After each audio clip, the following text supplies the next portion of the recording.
Augusto Viváqua é um entusiasta do Brasil, da engenharia nacional e da ciência. Leitor voraz, foi nos livros, ainda na infância, que despertou para a engenharia. Engenheiro civil com especialização em pontes e estruturas, fez pós-graduação em economia, graduação e mestrado em ciências, astronomia e curso de administração de empresas. Atuou como secretário executivo do Conselho Interestadual do Corredor Centro-Leste e presidente do Conselho de Administração do Banco de Desenvolvimento do Estado do Espírito Santo. Foi presidente da Valuec, da Vale Norte Alumínio e da Valec Engenharia e Ferrovias. Ingressou na Academia Nacional de Engenharia em 1991. Entre 2010 e 2017 foi presidente e hoje é presidente emérito da entidade. Nesta entrevista, Viváqua lembra sua trajetória profissional e fala sobre o papel e os desafios da ANE para o futuro. Nós estamos aqui com mais um ANE Entrevista e hoje nós vamos conversar com o presidente emérito, Dr. Paulo Augusto Viváqua. Boa tarde, Dr. Paulo, e muito obrigado por me receber aqui na sua casa. Boa tarde, Andréia. É um grande prazer que nós estamos aqui. Bom, Dr. Paulo, eu queria começar falando um pouco sobre a sua trajetória. Conta pra gente como é que foi esse seu caminho inicial até o senhor se tornar engenheiro. Eu tive uma vocação para a engenharia fortíssima de nascença. Li livros que me foram dados pelos adultos que me cercavam sobre questões relacionadas com física, matemática, engenharia. Especialmente livros como os de Monteiro Lobato, o famoso Serões de Dona Benta, onde Dona Benta, explica para o seu netinho as questões da física, da química, e que me empolgaram muito. Eu tinha essa curiosidade por essas questões e Monteiro Lobato as despertou e sublinhou. Ademais, tinha na minha casa, haviam livros de física, de química, onde minha mãe tinha estudado. Também me despertaram muita curiosidade e eu vivia tentando decifrar aqueles livros.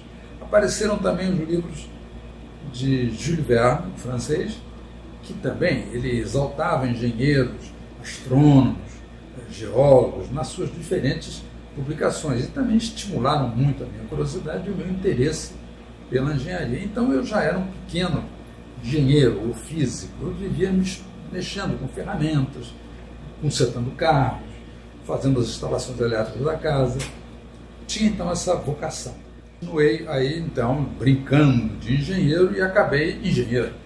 E ao acabar engenheiro, eu tive uma atuação, felizmente, ou por sorte, extremamente intensa. Porque comecei a calcular estruturas dentro da Vale do Rio Doce como estudante.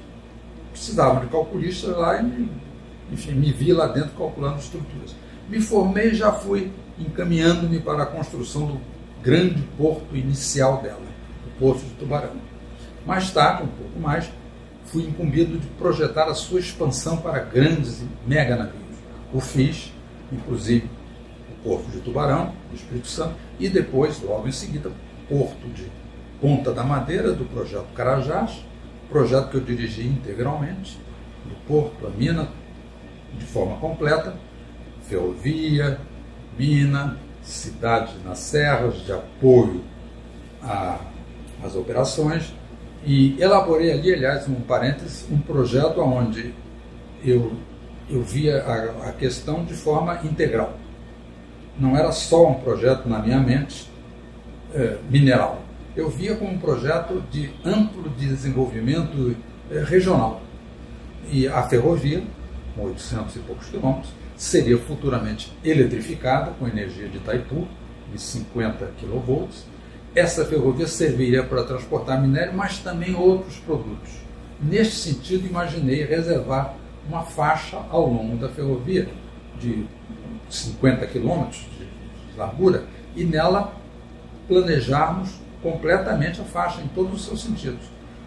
Ambientalmente, proteção das florestas, uso racional dos espaços, também das terras, se levar para lá projetos ou elaborar lá projetos agrícolas, ocupando milhares e milhares, imaginei na época 5 milhões de famílias, de trabalhadores, lavradores, exportando, produzindo e transportando em cooperativas os seus produtos pela ferrovia, pelos portos lá na sua extremidade. Portanto, um sistema integrado onde o meio ambiente estava contemplado, a área mineral, naturalmente era a base, a espinha disso, as fabulosas riquezas minerais de Carajás seriam a base econômica que sustentaria de início o projeto, e mais tarde esse desenvolvimento integral da região com proteção do meio ambiente e o uso, repito, de energia hidráulica transformada em eletricidade do rio Tucuruí para movimentar os trens.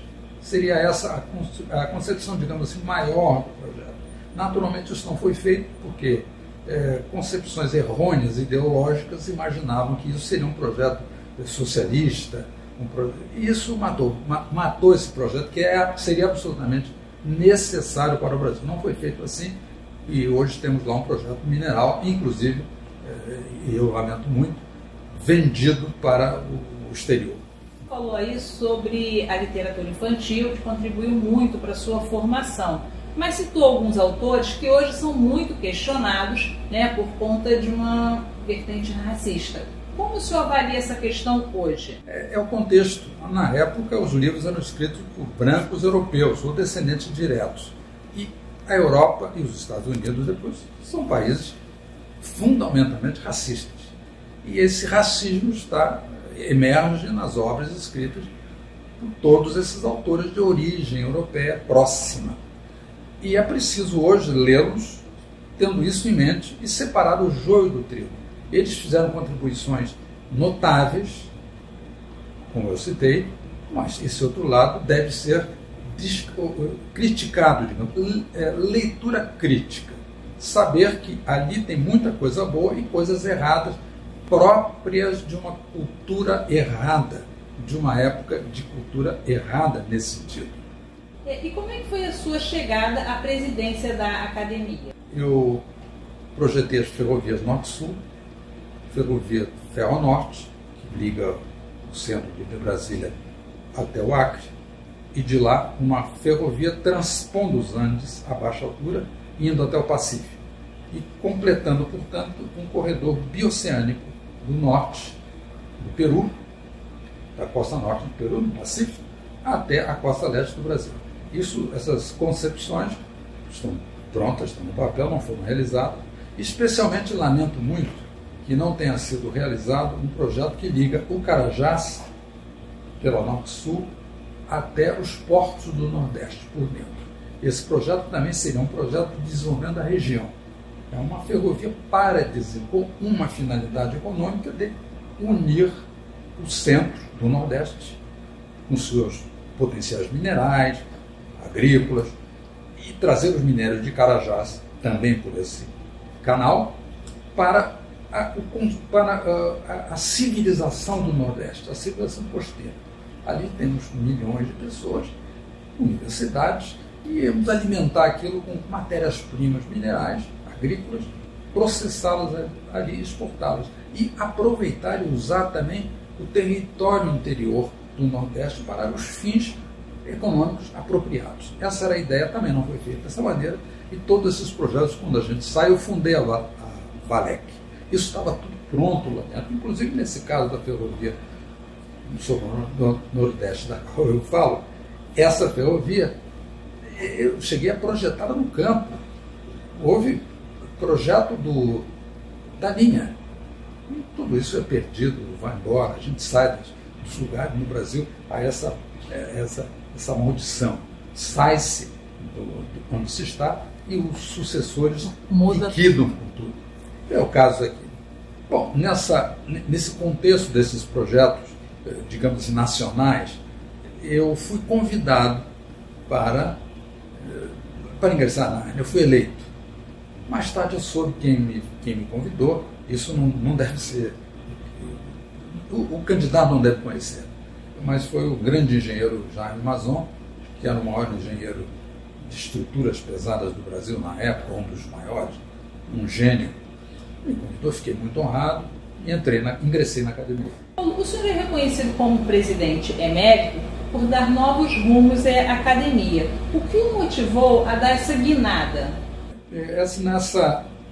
Eu fui, digamos assim, chamado a ocupar a presidência da ANE por beneméritos da academia, o padre Pedro Guimarães Ferreira e o saudoso Paulo Ferreira de Souza Filho, dois dínamos propulsores da academia que estavam muito insatisfeitos com a situação da academia.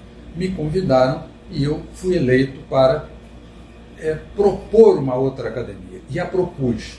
Na realidade, não propus uma outra academia, porque eu imagino que os fundadores da academia, originários, tivessem esta ideia. A ideia era a seguinte: transformar essa academia na grande conselheira do Brasil para as questões estratégicas da engenharia nacional. Porque a engenharia está no centro da estratégia de desenvolvimento de um país, da estratégia de defesa de um país, da estratégia de justiça social de um país, na estratégia do bem-estar da sua população, na estratégia da segurança de sua população, especialmente agora com a questão ambiental se agravando do aquecimento global. A engenharia está no centro disso tudo, inclusive na estratégia de defesa do país. Países fortes e desenvolvidos, os países que estão na fronteira do desenvolvimento econômico, tecnológico, do bem-estar da sua população, são países de grande engenharia. Estados Unidos, claro, Japão, hoje China, a Europa toda, são países lá de grande engenharia. E são países que exportam seus produtos industrializados para o mundo todo. Portanto, são países que, em função da grande engenharia, são potências econômicas. E, em função da engenharia, potências militares, são potências nucleares, são países que se defendem, são protegidos, suas populações se protegem, graças à sua engenharia. Engenharia e ciência. A engenharia se calca em ciência profunda, ciência de ponta, bem estruturada, apoiada, desenvolvida. E tudo isso, quando falamos em engenharia e ciência, estamos falando em engenheiros, engenheiras e cientistas. São pessoas que fazem a engenharia, que fazem a ciência. Então, países de engenharia forte são países de grandes engenheiros e engenheiras, de muitos, em número suficiente necessário, de engenheiros e engenheiras e de cientistas. Porque os jovens desses países querem ser engenheiros, querem ser cientistas, têm oportunidades para serem engenheiros, cientistas. E esses países são fortes.